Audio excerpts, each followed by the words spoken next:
हरिओम. योगदास श्री जयगणेश जोशी यांनी केलेले आत्माराम या ग्रंथाचे हे निरूपण. अध्याय 3, ओवी क्रमांक 16.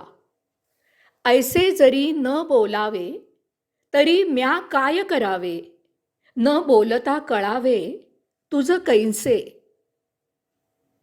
श्री समर्थ त्यांची व्यथा शिष्यांसमोर आणि आपल्यासमोर व्यक्त करत आहेत. श्री समर्थ म्हणतात की माझी मोठी पंचाईत झाली आहे, फार कुचंबणा झाली आहे. मी तुला या ग्रंथाद्वारे आत्माराम म्हणजे काय ते समजावून देण्यासाठी सुरुवात केली आहे. तथापि आत्माराम तर शब्दातीत आहे. त्याचे बोलून वाणीने वर्णन करता येत नाही. याचबरोबर हेही सत्य आहे की तुला आत्माराम समजावून देण्यासाठी मला शब्दांचाच उपयोग करून तुझ्याजवळ बोलण्याला अन्य पर्यायही नाही. कारण जर मी बोललोच नाही तर तुला मला जे आत्मारामासंबंधी सांगायचे आहे ते सांगणार कसे आणि तुला त्याशिवाय ते समजणार कसे. आता आपले कुतूहल हळूहळू जागे झाले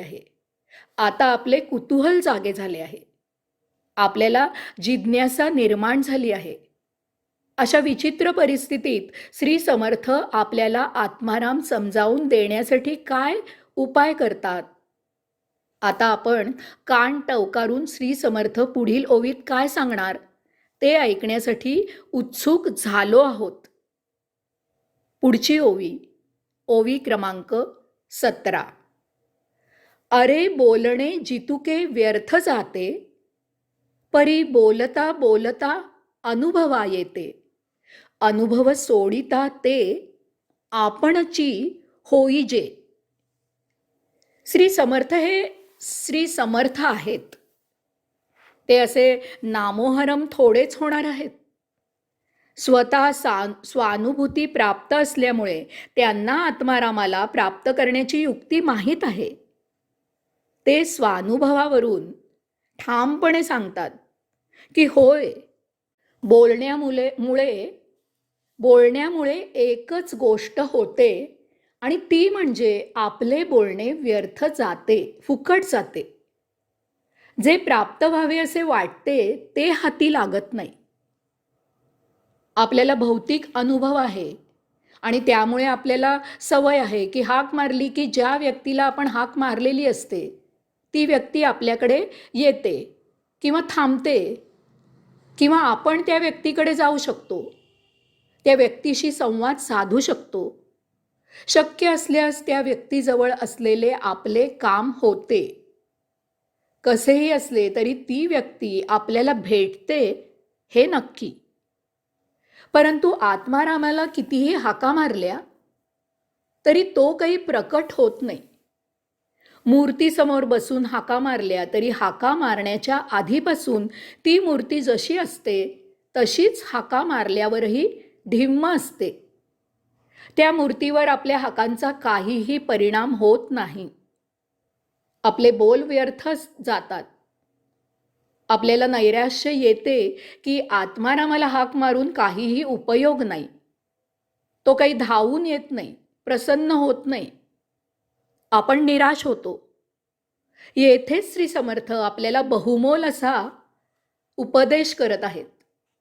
स्वतःच्या स्वानुभवाची पोतडी आपल्यासाठी मोकळी करत आहेत. आपल्याला अध्यात्माची गुरुकिल्ली प्रदान करत आहेत. ते सांगत आहेत की आपण जेव्हा सातत्याने एका मागोमाग एक असे बोलू लागलो की स्वानुभवाला येते की आपणच ते बोल झालो आहोत.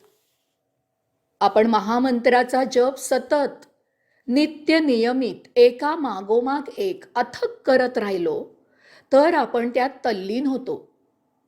तो महामंत्र आपल्या अंतस विरघळतो. आपण तो महामंत्र होतो. आपणच महामंत्र स्वरूप होतो. आपल्या अंतस इंद्रियामध्ये म्हणजे बुद्धी, स्मृती, मन यात महामंत्र प्रस्थापित होतो. जीवाला त्याशिवाय अन्य विषय उरत नाही.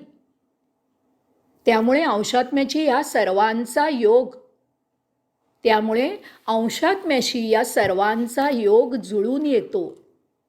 बाह्य ज्ञानेंद्रियांनी कितीही आणि काहीही ज्ञान प्राप्त केले तरी ते या अंतस इंद्रियांमध्ये सामावले जात नाही, कारण त्यांना महामंत्राने व्यापलेले असते.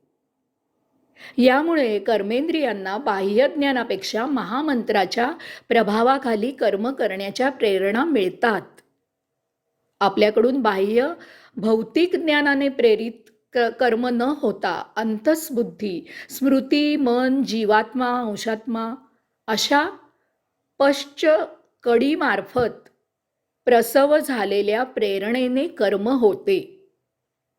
ते अर्थातच योगिक असते. आपली भौतिक प्रवृत्ती नष्ट होते.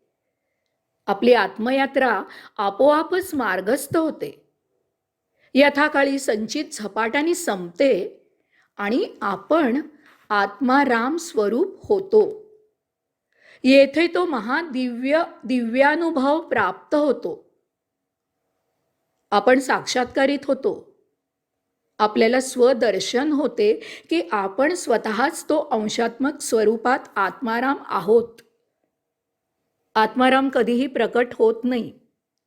आत्माराम प्राप्त करावयाचा नसतो. आत्माराम प्राप्त करणे म्हणजे आपण आत्माराम स्वरूप आहोत याची स्वानुभूती घ्यायची असते. आता आपली मी अमुक ही भावना नष्ट होते. आपण संन्यासी, योगी होतो. हे विश्व आपले निवासस्थान आहे याची प्रचिती येते. शूद्र देहभाव आणि शूद्र भौतिक भाव नष्ट होतात. सर्वाभूती आत्मारामाची प्रचिती येते. येथे कैवल्य प्राप्त होते. हरिओम.